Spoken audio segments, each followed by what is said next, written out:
Hi students, welcome back to this segment. Now in the previous segment we had taken a look at the Bretton Woods system, and we had looked at the system as one of the attempts in contemporary history where different member nations were coordinating with each other to set up some kind of an economic structure which would be common to a large number of countries, and the aim there was to promote coordination and cooperation, right? From an earlier system of autarky where countries were trying to be really self-sufficient. Now, as part of the Bretton Woods system, if you recollect, we saw that there were two very important institutions that were set up. One was the International Monetary Fund and the second was the World Bank. So in this particular segment, we are going to be taking a closer look at the IMF and the World Bank. Now, what are the current functions of the International Monetary Fund? These are defined as capacity development of financial institutions, lending to countries with a BOP crisis, and watching over global economic developments. Now, I just want to clarify here what a BOP crisis means. BOP refers to the balance of payments, and essentially it is the difference of the money that is coming into the country and the money that is flowing out from the country. So, it is assumed that there is a BOP crisis when the amount of money flowing out of the country is much larger than the amount of money coming into the country. Okay. Now, the IMF positions itself as a lender of the last resort today, where it issues short or medium-term loans.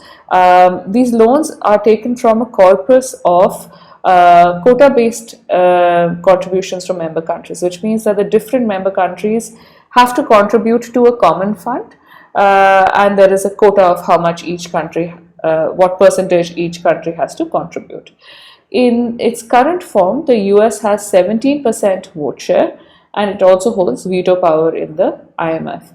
Now, the IMF as an institution has a very interesting history. You recollect that the IMF was actually set up, during the Bretton Woods Conference. So it's part of those Bretton Woods system of institutions. At the time when the IMF was set up, it adopted a Keynesian approach. Okay.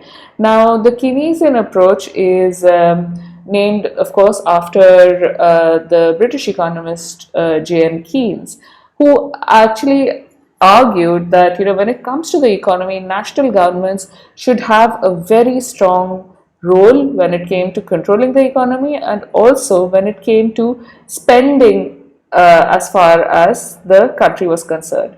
So from a Keynesian perspective, countries or national governments would actually be encouraged to spend on things like education or on roads or on healthcare inside the country. Okay, that would be the Keynesian approach. And Keynes's argument was that this kind of an activity on the part of the government in these specific initiatives actually spurs investment and triggers of economic activity. Now, in the 1970s, the Bretton Woods system itself collapsed. Okay, it happened because in 1971, Richard Nixon took the US off the gold standard and devalued the dollar. Now, if you remember, all the currencies of the various member nations were pegged to the dollar. Okay, so because of this, the whole system actually collapsed. Of course, that formal agreement ended, but a lot of the institutions actually continued over time. Both the IMF and World Bank are examples of that. So when this kind of when the Bretton Woods system collapsed, what happened also concurrently was that the approach that the IMF was taking shifted from a Keynesian approach to a more neoliberal approach, and we'll talk about that in a little bit. Now, so what was the initial ambit of the International Monetary Fund? It was to ensure that countries stick to the agreed exchange rate. It had to watch the balance of payments for each country to make sure that they could sustain the exchange rate and did not use their economic problems to lower the exchange rate. Just to give you a clarificatory note on this, see, so we know that a balance of payments crisis arises when the flow in the that is coming into the country is much smaller than the money flow that is going. Sorry, the other way around, right? That when the flow of money going out of the country is much larger than the flow of money coming into the country. So one of the ways in which countries actually tackle this kind of a situation is by making their by making their exports cheaper. Okay, now and a popular way of making your exports cheaper as a country is to devalue your currency. When countries devalue their currency, what happens is that for someone who lives outside the country, it becomes cheaper to buy products from my country. Okay, so by lowering by devaluing my currency relative to, let's say, the American dollar or the pound or the euro, what I'm doing is that I'm making my currency cheaper than all of these countries. So if someone wanted to buy I mean, you can just buy more for a pound or for a euro or for a dollar in my country now. Just the volume is going to increase. So that is usually the kind of thinking that countries have. So in the initial stage, it was the IMF's job to ensure that countries did not actually do this kind of stuff to kind of help with their balance of payments problems, because the thinking was that this is going to affect the exchange rate that has been decided under the Bretton Woods system. It would deviate too much from them. Okay, a third kind of a goal, or the third kind of function that IMF performed, was that it could give adjustment loans to countries who were experiencing this kind of a balance of payments imbalance. Now, in the 1970s, as we mentioned, the fixed exchange system collapsed. So then the IMF took up a rather vague goal of preventing exchange rate wars.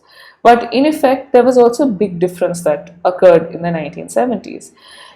You would have recollected that in the previous segment, we spoke about how, because of the Second World War, the economies of Europe were actually quite devastated. Okay, so from the 1940s to the 1970s, the IMF was primarily catering to these European countries and giving them adjustment loans so that they could rebuild their economies.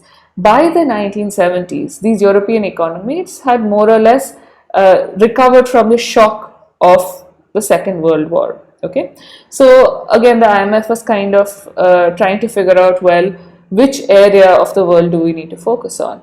So its focus shifted from these European countries to the developing countries. Okay, now by the time the IMF shifted its focus to the developing countries, its own philosophy had changed. So it had gone from an institution that was dominated by the Keynesian approach to a neoliberal approach, that is in the 1970s.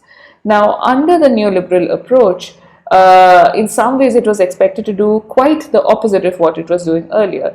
So, for instance, it advised governments strictly to reduce government spending and argued that governments should not spend on education, or should not spend on health, or should not spend on transport. Rather, it should let the private companies do that kind of spending. Okay, and this was a big deviation from the Keynesian approach. It also advised governments to devalue their currency. Again, a difference from what was suggested earlier.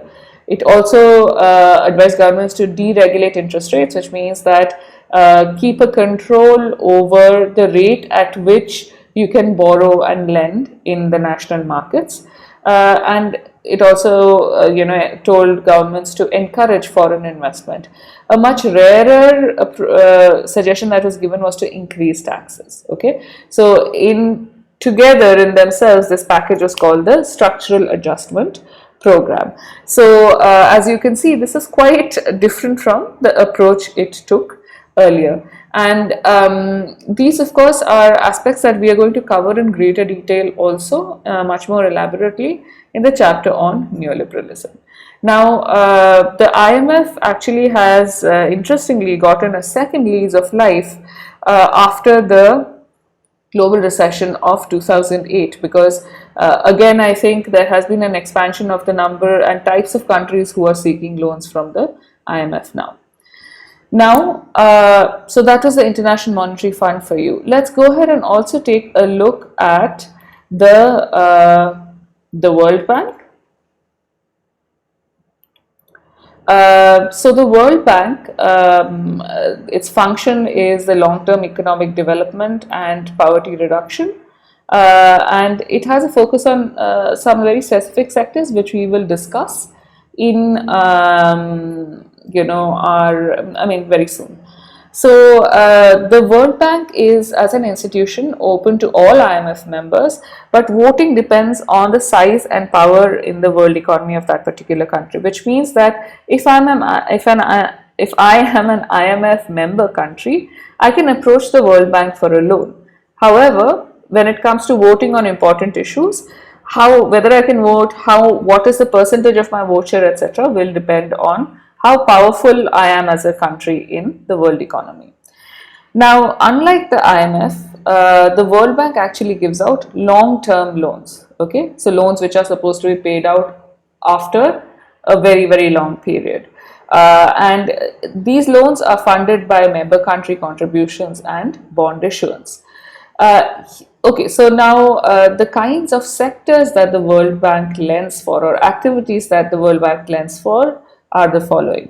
It would give out loans for infrastructure, okay, loans to national governments for infrastructure, for governance initiatives, for governments to encourage international investment, for improving productivity in the country, for improving the standard of living in the country, and to improve labor conditions. Now, at this point you might be thinking, is there a difference between the IMF and the World Bank? So for that, we can turn to the IMF's own description of what it sees as a difference between IMF and World Bank. I'm going to read this excerpt out to you. The IMF and the World Bank are institutions in the United Nations system. Okay, so of course these are Bretton Woods institutions, but also you can see that because they're part of the United Nations system, they are envisioned as something that is going to structure things at a global level, right? So they share, to continue with the quote, they share the same goal of raising living standards in their member countries. Their approaches to this goal are complementary, with the IMF focusing on macroeconomic issues and the World Bank concentrating on long-term economic development and poverty reduction. So I suppose you can see that one of the distinctions between the IMF and the World Bank is this, that IMF focuses on macroeconomic issues and World Bank focuses on long-term economic development and poverty reduction.